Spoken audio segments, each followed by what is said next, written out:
மகா சிவராத்திரி என்பது சிவபெருமானை பக்தியுடன் வழிபடும் ஒரு பாரம்பரிய புனிதமான நாள். ஆண்டுதோறும் பங்குனி மாதத்தில் வரும் இந்த விரதம் பக்தர்களுக்கு ஆன்மீக முன்னேற்றத்தையும் இறைவனின் அருளையும் அள்ளி கொடுக்கக்கூடியது. இந்த நாளில் முக்கியமான நிகழ்வுகளில் ஒன்றாக 4 கால பூஜை சொல்லப்படுது. இந்த பூஜையை செய்வதன் மூலம் பக்தர்கள் தங்கள் பாவங்களை நீக்கிக் கொள்ளலாம், ஒழுக்கமான வாழ்விற்கு வழிவகுக்கும் இறைவனின் திருவருளை பெறலாம். 4 கால பூஜையின் முக்கியத்துவம் என்னவென்று பார்க்கலாமா? மகா சிவராத்திரியின் இரவு முழுவதும் பக்தர்கள் சிவனின் நினைவில் கழிக்க வேண்டும். 4 காலங்களாக பிரிக்கப்பட்டு ஒவ்வொரு காலத்திலும் சிவலிங்கத்திற்கு சிறப்பு அபிஷேகம், ஆராதனை, மந்திர ஜபம், திருவிளக்கு பூஜை, தியானம் போன்றவை செய்யப்படுகின்றன. இந்த 4 கால பூஜை செய்வதற்கான முக்கிய காரணம், இந்த இரவு மிகவும் சக்தி வாய்ந்ததாக கருதப்படுது. இது ஒரு ஆன்மீக வளர்ச்சி தரும் தருணம். காயம், மனம், ஆத்மா மூன்றையும் தூய்மைப்படுத்தும் புனித இரவு இது. முதல் கால பூஜை மாலை 6 மணியிலிருந்து இரவு 9 மணி வரை நடைபெறும். முதல் கால பூஜையின் போது சிவபெருமானின் அருளை பெறுவதற்கான தொடக்கமாக கருதப்படுது. பூஜையின் நடைமுறை: பக்தர்கள் ஸ்நானம் செய்து மனதை தூய்மைப்படுத்த வேண்டும். வீட்டில் சிவலிங்கத்திற்கு பன்னீர், சந்தனம், குங்குமம், பால், தேன், இளநீர் ஆகியவற்றால் அபிஷேகம் செய்யலாம். ஓம் நமச்சிவாய என்கிற மந்திரத்தை தொடர்ந்து ஜபிக்க வேண்டும். திருநீர் அணிந்து தீபம் ஏற்றி திருவாசகம், சிவபுராணம், தேவார பாடல்கள் பாட வேண்டும். சிறப்பு நைவேத்தியம் செய்து பக்தர்கள் அன்னதானம் வழங்கலாம். முதல் கால பூஜையின் பலன்கள் என்னவென்றால், மன அமைதி கிடைக்கும், வாழ்க்கையில் நல்ல முன்னேற்றம் ஏற்படும், திருமகர அருள் கிடைத்து செல்வம் பெருகும்.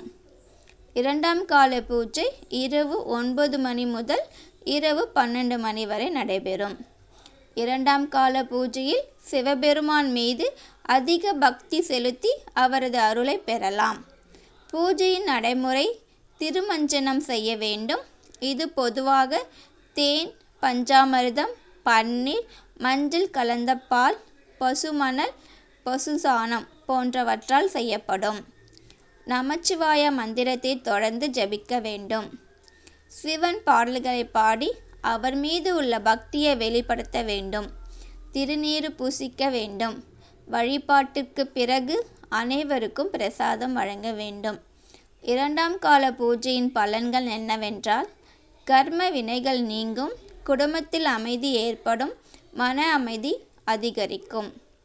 மூன்றாம் கால பூஜை இரவு 12 மணி முதல் அதிகாலை 3 மணி வரை.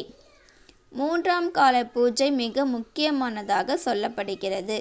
இது பரமசக்தி வாய்ந்த நேரமாக இருந்தால் சிவபெருமான் மிகுந்த அருள் புரியும் தருணமாகும். பூஜையின் நடைமுறை: தீபங்கள் ஏற்றி நந்தி தேவரை வழிபட வேண்டும். சிவபெருமானின் 108 நாமங்களை சொல்லி வழிபட வேண்டும். ஓம் நமச்சிவாய மந்திரத்தை 108 அல்லது 1008 முறை ஜபிக்க வேண்டும். விபூதி தரிசித்து சிவபெருமானின் அருளை பெற வேண்டும்.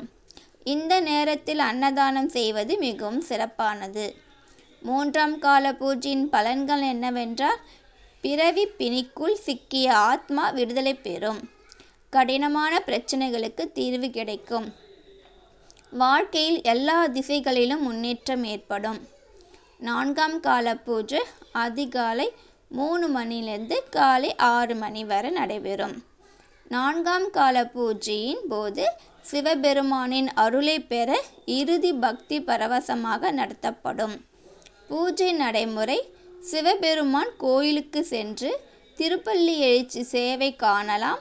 பஜனை, சிவபுராணம், திருமுறை பாடல்கள் பாடி இறைவனை மகிழ்விக்கலாம். தீப ஆராதனை செய்து இறைவனின் அருள் வேண்டலாம்.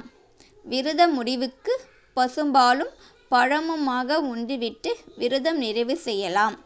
நான்காம் கால பூஜையின் பலன்கள் என்னவென்றால், இறைவன் அருள் கிடைக்கும், வாழ்வில் எதிர்ப்பு சக்திகள் அனைத்தும் குறையும். ஆன்மீகத்திலிருந்து இறைவன் பக்கம் செல்ல வழி கிடைக்கும். மகா சிவராத்திரியில் 4 கால பூஜை ஏன் முக்கியம் என்பதை பற்றி பார்க்கலாமா? சிவனின் திருவருள் பெறலாம். பக்தர்கள் இந்த பூஜையை செய்யும்போது சிவபெருமான் அவர்களின் தீவினைகளை நீக்கி நல்லவற்றை வழங்குவார். தோஷங்கள் நீங்கும். கிரக தோஷங்கள், பவிசாக தோஷங்கள் ஆகியவை நீங்கி நல்ல வாழ்வு கிடைக்கும். ஆன்மீக முன்னேற்றம். மந்திர ஜபம், தியானம், பஜனை போன்றவை மனதை தூய்மைப்படுத்தி இறைவன் பக்கம் செல்ல வழிவகுக்கும். பிறவி பிணி நீங்கும்.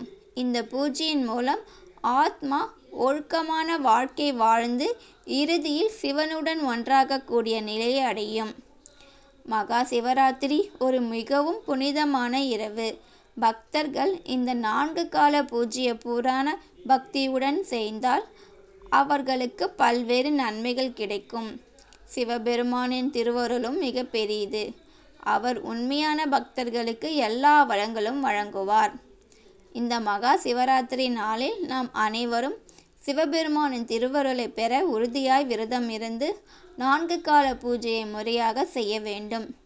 ஓம் நமச்சிவாயா. சிவா சிவா.